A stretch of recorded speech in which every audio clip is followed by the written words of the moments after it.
Levitiko Kapitulo 6.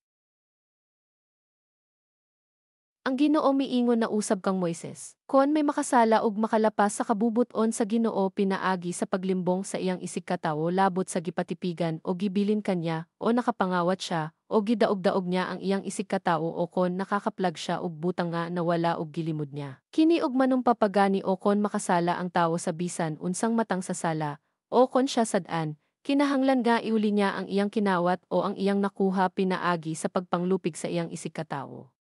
O paglimod sa gipatipigan kanya, o sa nawala nga butang a iyang nakaplagan, o sa bisan unsang butang a gilimod niya pinaagi sa pagpanumpa. Kinahanglan iuli niya kini sa tag-iya nga walay kulang bisan dyutay ug pakapinan pagayod niya kini og ikalima nga bahin sa bili niini. Iuli niya kini sa panahon nga himuon ang seremonya sa pagpapas sa iyang sala. Dadon niya nga do sa pari ang usa ka laking karnero nga walay tatsa ingon nga iyang halad sa Ginoo tungod sa sala ug presyohan ninyo kini sumala sa opisyal nga sukdanan nga gigamit sa halad alang sa sala. Ug ang pari maghimo sa seremonya sa pagpapas sa sala alang kanya sa atubangan sa Ginoo ug pasailoon siya sa iyang sala.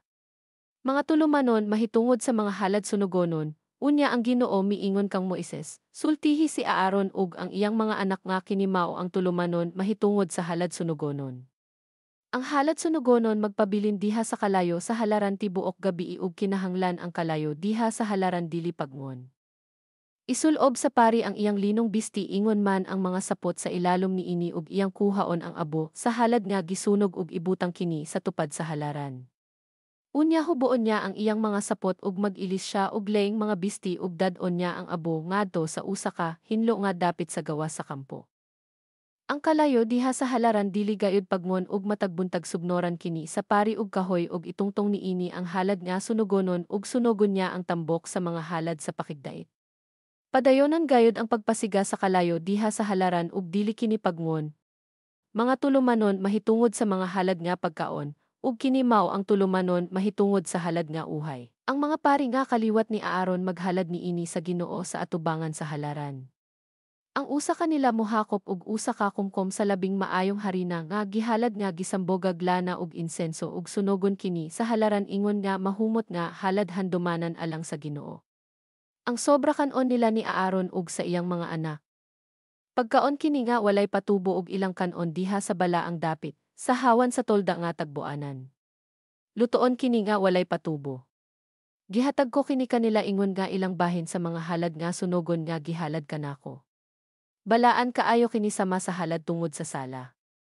Makakaon niini ang tanang kaliwat ni Aaron nga mga lalaki ingon nga ilang bahin hangtod sa kahangtoran sa tanan ninyong mga kaliwatan, gikan sa mga halad sinunog nga gihalad ngadto sa Ginoo.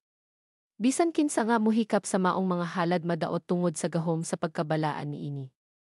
Ang halad sa mga pari, ang Ginoo miingon na usab kang Moises, mao kini ang halad nga ihalad sa mga anak ni Aaron ngadto sa Ginoo inigdihog nila, usa ka kilo sa labing maayong harina nga ilang ihalad ingon sa naandang halad nga kalanon.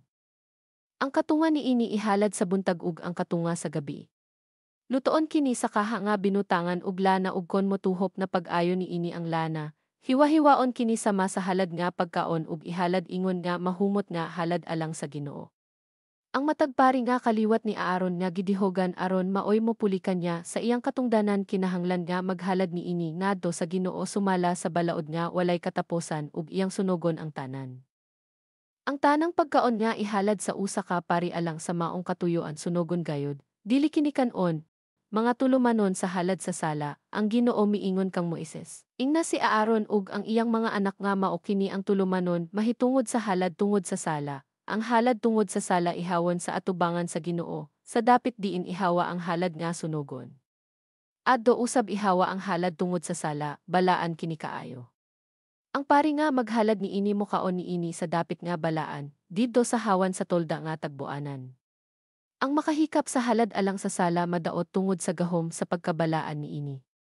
Ug kon may sapot nga mapiskan niining dugo, adto sa balaang dapit hugasi ang bahin sa bisti nga napiskan sa dugo. Bukon ang kulon nga gilutoan sa halad alang sa sala. Kon giluto kini sa lutoanan nga bronsi, kinahanglan ang lutoanan hinisan ug hugasag tubig. Makakaon niini ang tanang lalaki nga kaliwat sa mga pari, balaan kini kaayo. Apan ang halad alang sa sala nga gikuhaan ug dugo nga gidala ngadto sa tolda nga tagbuanan aron gamiton sa seremonya sa pagtabon sa sala dili gayud kanon kon dili sunugon.